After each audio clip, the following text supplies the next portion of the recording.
Awesome. Hello, everybody, and thank you so much for joining us from right across the country today. Super exciting. We are going to tour the beautiful Davis Creek Toy Well Toy Library this morning, and we've got Hilary inside at the toy library at the minute, and Di, our Toy Well coordinator, is outside, so she's going to take us on the tour inside. Before we get started, I'd like to acknowledge the traditional owners on the lands on which we are all meeting today. I'm sitting on the land of the Whadjuk people of the Noongar Nation, and we would like to pay our respects to the elders past, present and emerging, and recognise the continuing connection to land and water for over 65,000 years, and acknowledge that traditional owners have been playing on our lands that we get to play on today for all of that time. And we'd like to hopefully carry forward some of the joy and the knowledge around play and playfulness and families and connectedness through. So we thank the traditional owners on the land on which we're all meeting across the nation today. So I am going to, I probably should have introduced myself. So I'm Louise. I'm the National Development Officer for Toy Libraries Australia. And so, yeah, it's my absolute privilege to connect with toy libraries right across the nation, and really, really super lucky to get to work in with Di. So Di is the program manager for Toy Well.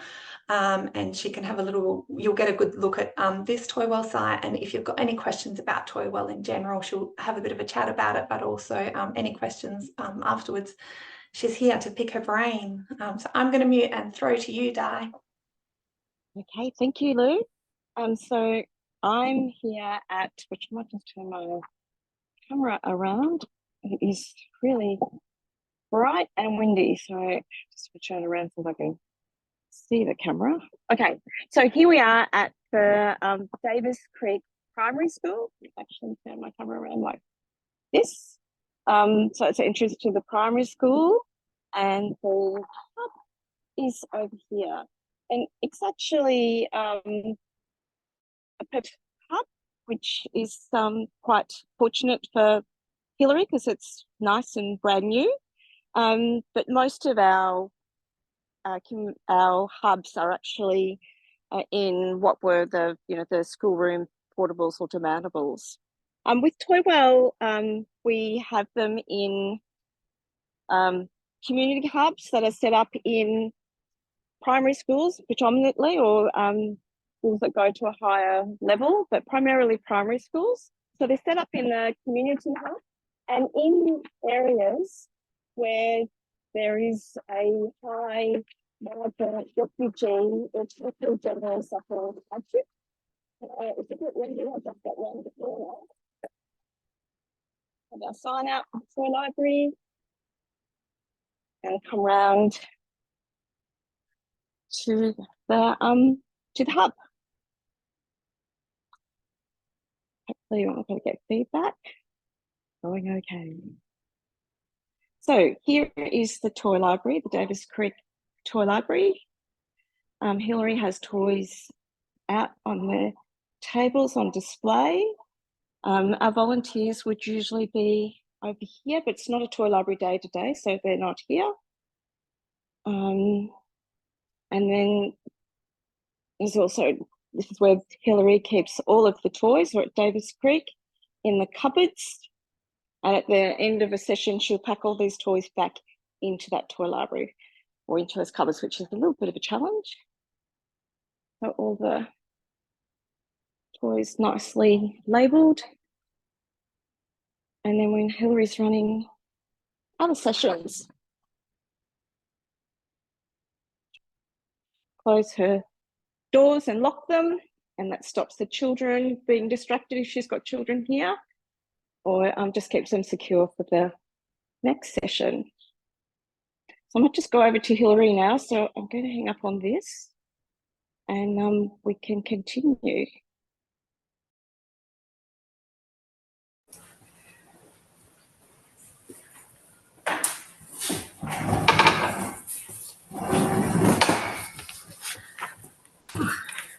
Windy. Windy. Yes, windy. So maybe for those who don't know, I might talk a little bit about Toy Well for a start off. So as I said, it's set up in community hubs in areas, or the community hubs are run by Community Hubs Australia, and in areas where there's a strong focus on migrant, refugee, and people suffering hardship. Toy Libraries Australia's role with Toy Well is to generally support the program, and we do that support through 5 sort of key areas. Firstly, through funding, and our funding comes from 2 philanthropic organisations, the Tuella Foundation and the Beeson family. And also, we've been fortunate in the last 12 months to get some funding from the federal government and also from the Victorian government through their grants program. We also support them through project management. Toy Well employs 6 regional coordinators. Sonam, who is on the call, is one of them. So hi, Sonam. And they work part-time and they work during the school term. Generally, they work between 4 to 8 hours a week. The regional coordinators come from, or we like to recruit our regional regional coordinators from the community, and that helps in that they often know one of the languages or familiar with one of the languages that are spoken within the hub families, and it just helps with the whole level of trust and knowledge of the families. Third way is by, so our regional coordinators project manage the establishment of the Toy Library and provide ongoing support. So our third way is purchase of toys, purchase of the cupboards, toy storage, software, which we use Settles, and laptops. Fourth is providing training for the volunteers, and that's ongoing training. We'll be training to set up, and then could be refresher training or training as volunteers change and move on. And we also do a toy refresh, every 12 months we'd be taking out toys that are not popular or getting worn or have some missing pieces and refreshing with new toys. And then just general ongoing support that we're there to support the toy libraries. So yes, that's what toy libraries are. So maybe we can start with some questions for Hilary. Maybe talk a little bit about the demographics of Wyndham. Like Wyndham is, I should say, the start about halfway. Wyndham is the local government area. We're at the school's Davis Creek, but we're located in Tarneit, and it's about halfway between Melbourne and Geelong. So maybe you could tell us a little bit about this particular area. Yeah. So Tarneit would be one of the main growth areas of Wyndham. When I first came to live in Wyndham, it was just called Werribee, and it really just had the one suburb, and then it's changed and it's got suburbs within suburbs. There's approximately 330,000 people now living in Wyndham. The main top languages spoken is Punjabi, followed by Hindi. The main religions in Wyndham is Roman Catholic, followed by the Islamic faith. 48% of the population now was born overseas, and that number is probably higher. I would say that's a 2021 stat, and with 50% of the population speaking a language other than English at home. So as you can see, it's a very diverse community in Wyndham. Over 50% of the population work outside of Wyndham. So it is for Davis Creek Primary School, the highest family population is Hindi, and then followed by varying different cultures as we move down. So Hindi, Pakistan, island families, but a multitude of different families. I ran a group here last week and there were 12 women here, and out of the 12, not one of them came from the same country.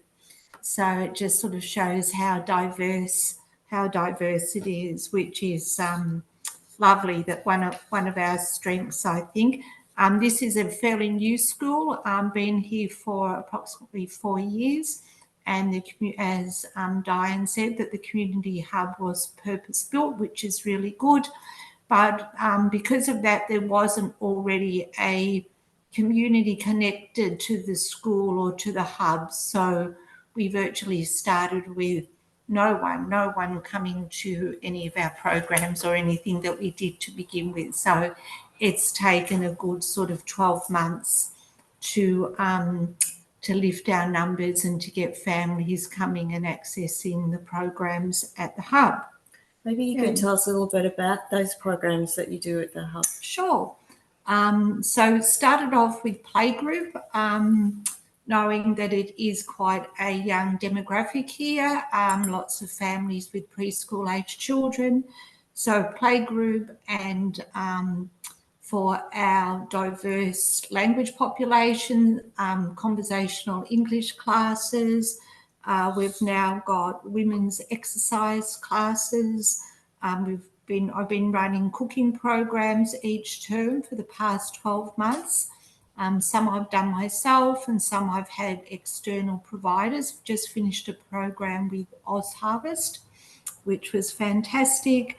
Got Sister Works coming in and doing craft programs. I do individual support work with families. So if families perhaps might need to be linked into other community organisations in Wyndham or are under financial hardship, I'll link them into State School Relief or Food Bank, whatever they might need. I think that's all I can think about. We've just had the Sing and Grow program for preschool age children, a music program, which went really well. Yeah. Cool. A lot of it is around, isn't it, is connecting families and, reducing that sense of isolation for families that are new to their area. Yeah, is that right? yeah. And I think for some of the families, as Diane just said, they're new to the area. They don't know a lot about what's happening in Wyndham. They really don't know Wyndham at all, but they know their children's school.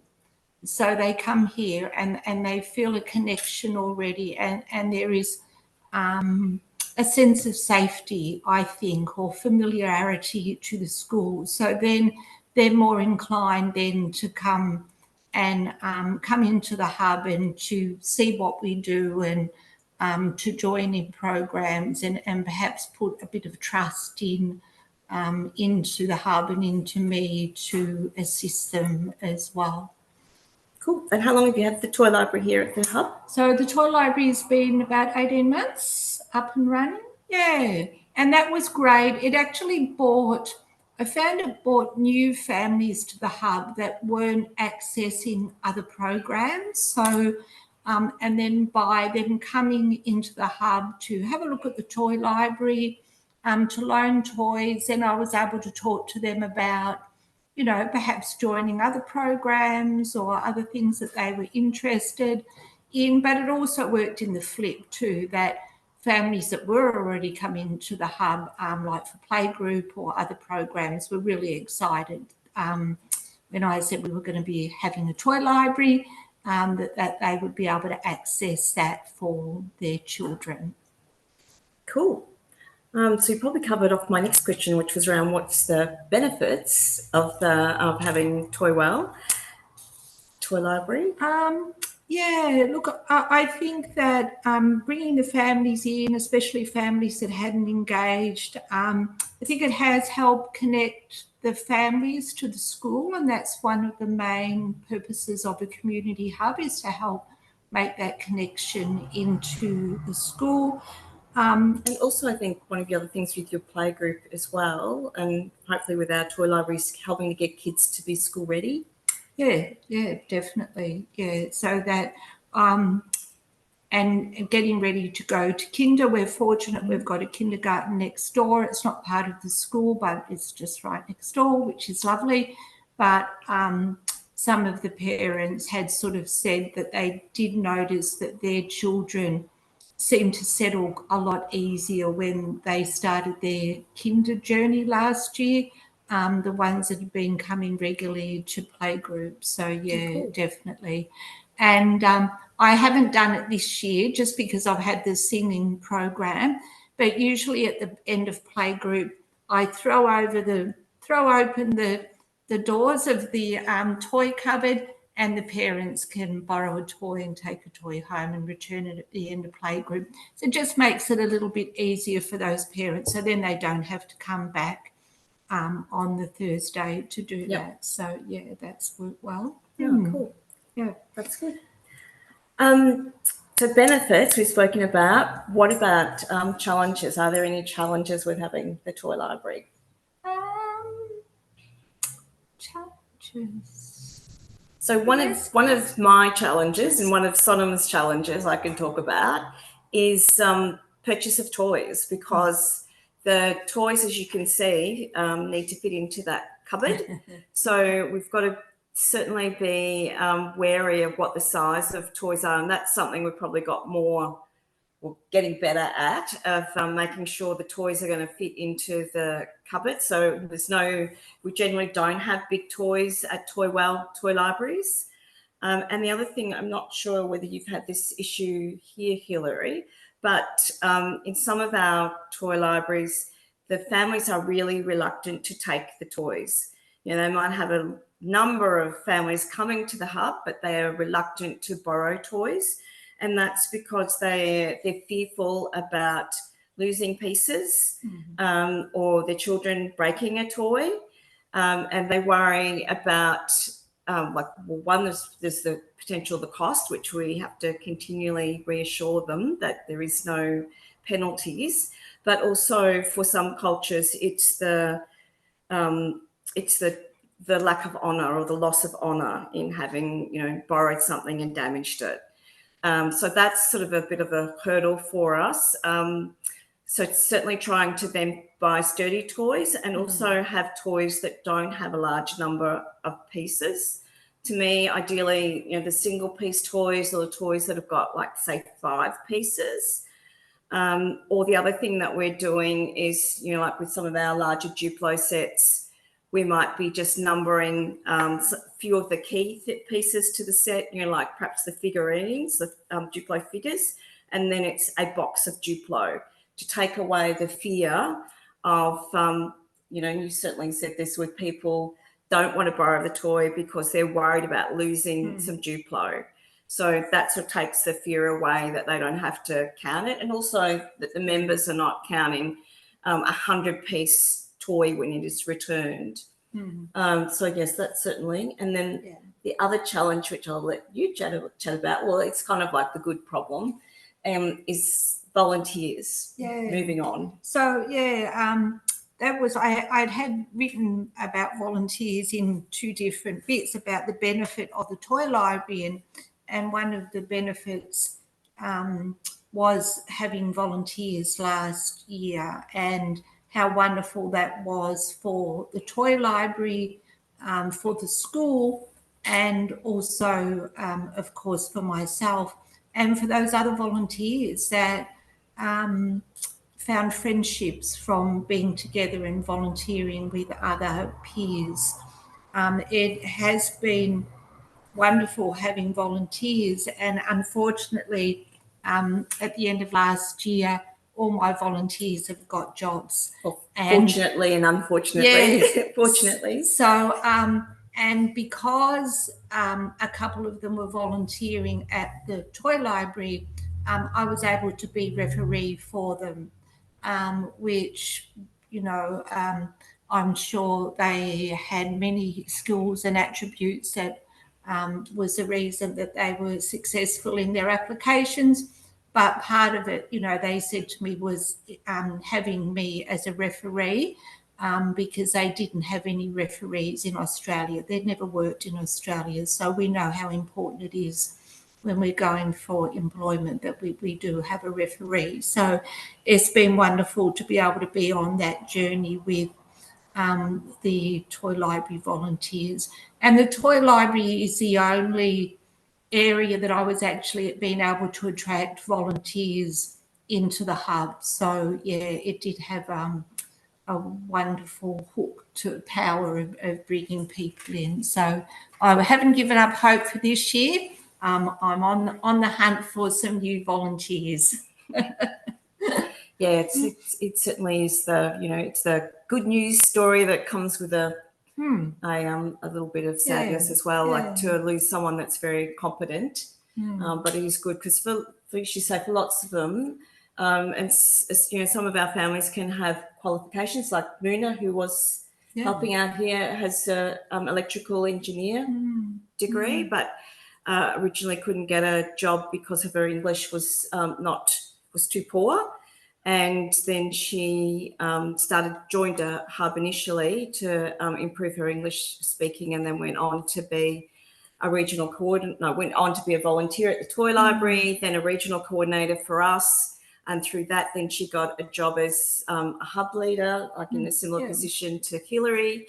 But then unfortunately, because her husband couldn't find a permanent role here as a lecturer, they moved to the UK where he did get permanent work.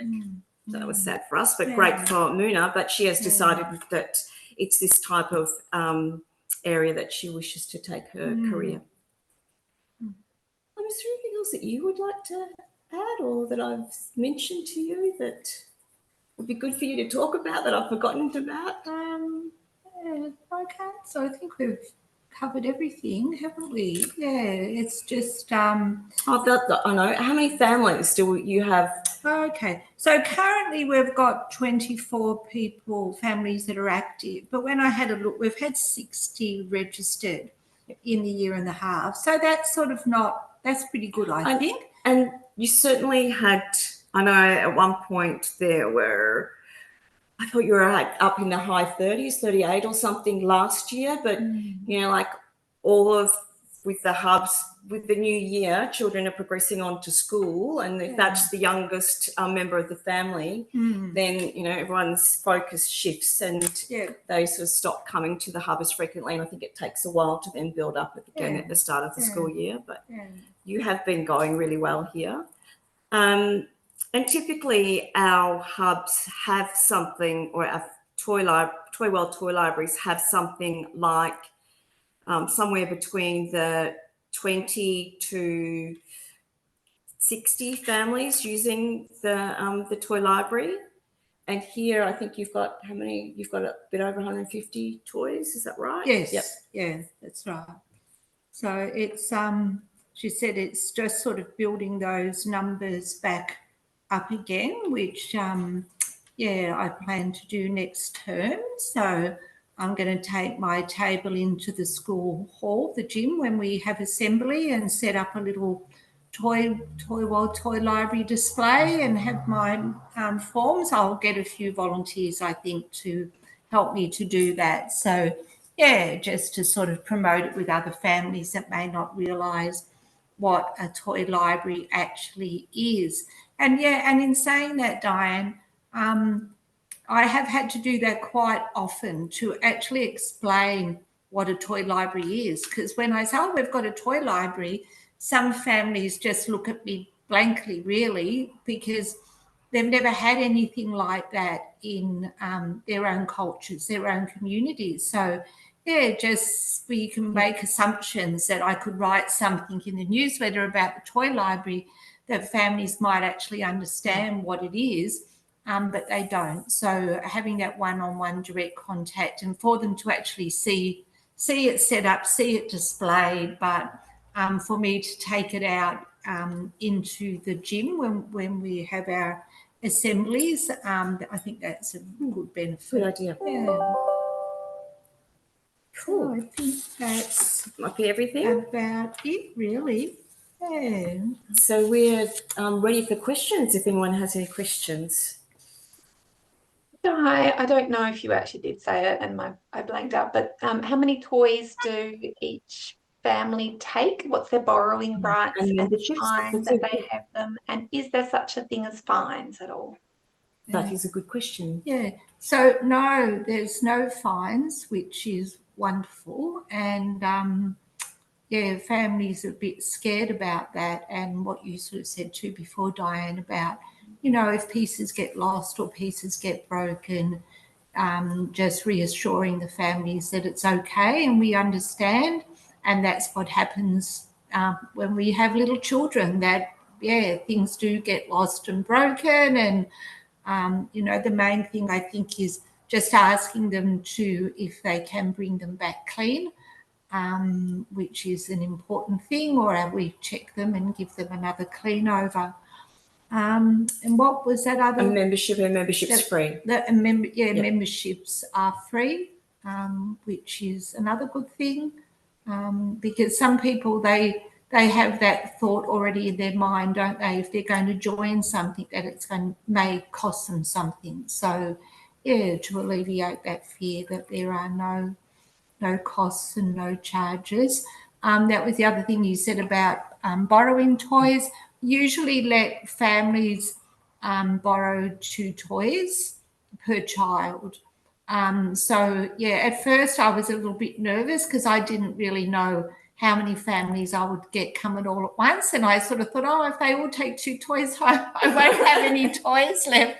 So I used to say, oh, no, just 1 toy. But now I'm a little bit more generous and I'll say, oh, no, 2 toys is fine. So, yeah, generally they can take 2 toys and they return them each fortnight. But if they want to bring them back the next week, because, you know, the child's had enough of playing with that one, they're welcome to bring it back the following week.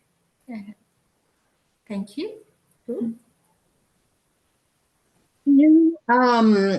Did you find it worthwhile, or did you need to buy culturally sensitive toys? So if they've come from an area in the world, were you able to get toys that they would be used to playing with and find that reassuring?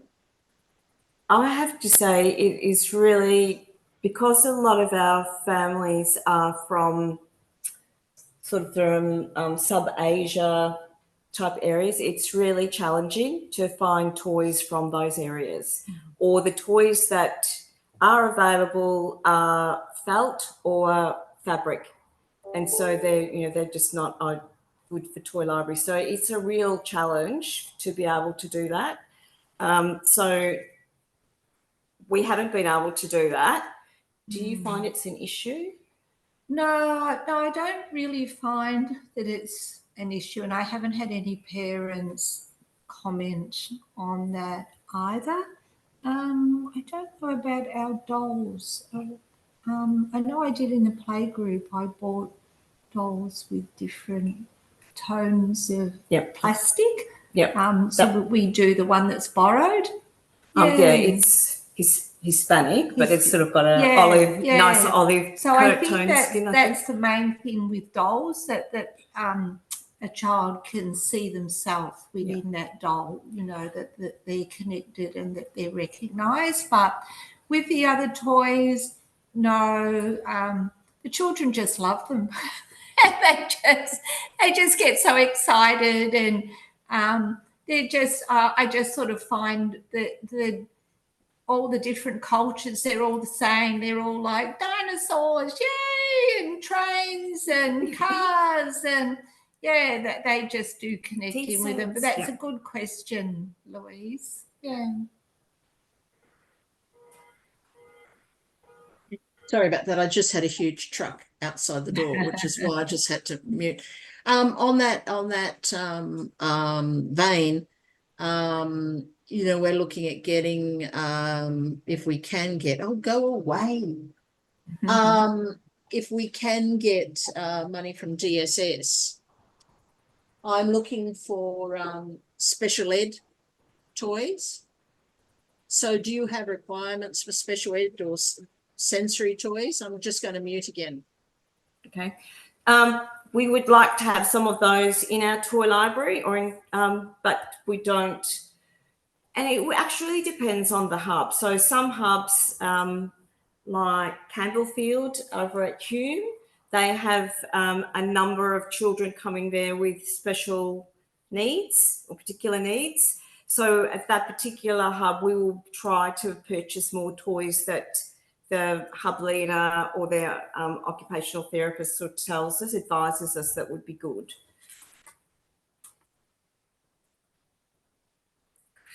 Thanks.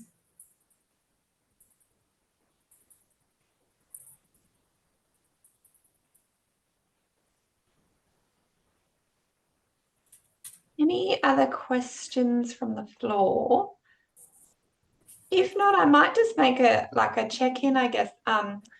The area that you're in, we've also got the Little Buddies Toy Library is obviously in that same area, and the Little Buddies Toy Library, I know they can't open branches fast enough to meet the need of the growing population there. I guess is that just the sense with you guys as well, is that there's, you know, you're kind of in the same area, but you're really servicing different populations to what the Little Buddies Toy Library is. I guess where do you kind of see that fit between the other community-based toy library and the Toywell Toy Library? So actually in Hume, there's the 3 Little Buddies branches. We currently also have 3 Toywells in hubs, and we will probably open another one at Doherty's Creek later in the year. So yeah, certainly the president at Little Buddies was, you know, the last one I told her that we were going to open, super excited. Great, you know, there's just so much demand here. We can't keep up. We can't buy enough toys. But I guess, and which is probably a little bit where we put the Toywells, where the hubs are generally in areas that are not serviced well by toy libraries. Whilst this one, you know, this particular area does have a number of toy libraries, they can't keep up with the demand. But also for these families, as Hilary mentioned, cost is a real barrier. So one, might be the cost of just joining, but there's a real fear about like going into debt and racking up fines and then getting out of control, and suddenly you've got this, you know, they imagine a big debt. So the cost is a barrier. Another big one will be access, as Hilary said. For a lot of hubs as well, their families are walking. You know, they're stay-at-home mums. Like I'm using the term families, but it's really mums. They're stay-at-home mums, and they're walking to the hub, to the school. So, you know, they're not going to be walking to the wherever and then bringing a pile of toys home with them. So, like, certainly access is a major thing.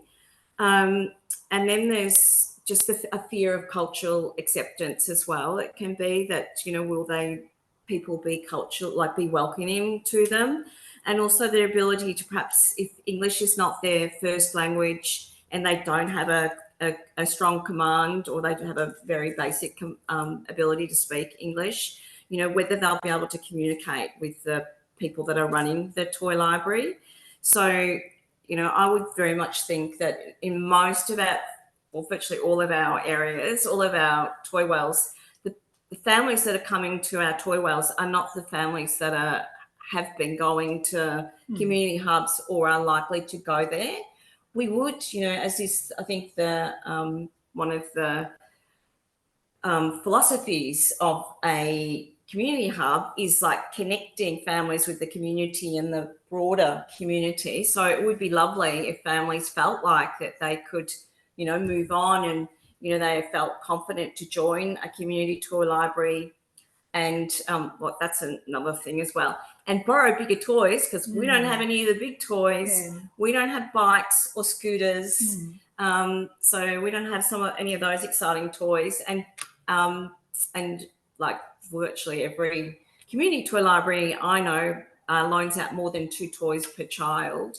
So so we're definitely not in competition. If anything, we would hope that we might be, you know, like a gateway, perhaps, so, you know, making them aware that there's some other service out there that they could perhaps utilise. Just slightly to the left of centre, but I was just listening to you saying how many different nationalities you have, etc. Have sorry, I'm XIT, so I just think this way. But have you guys considered getting one of those language apps on your phone so they can talk to you and it translates it immediately and you can translate back to them?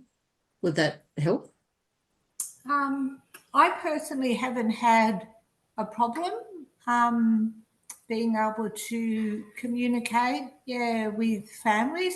And one of the benefits last year of having the volunteers too was quite often the parents would come in and they would start speaking together in their own native language, which was really lovely.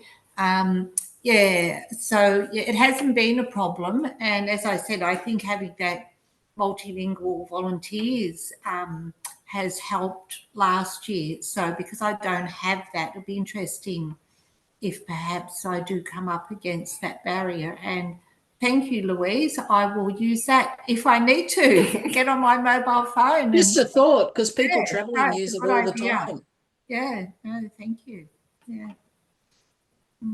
I find that for most of the families, they do have a basic understanding and a basic ability to speak English because they've already been here for a few years and they've needed to, they've already got their children enrolled in school. And but that's a good idea. Thank you.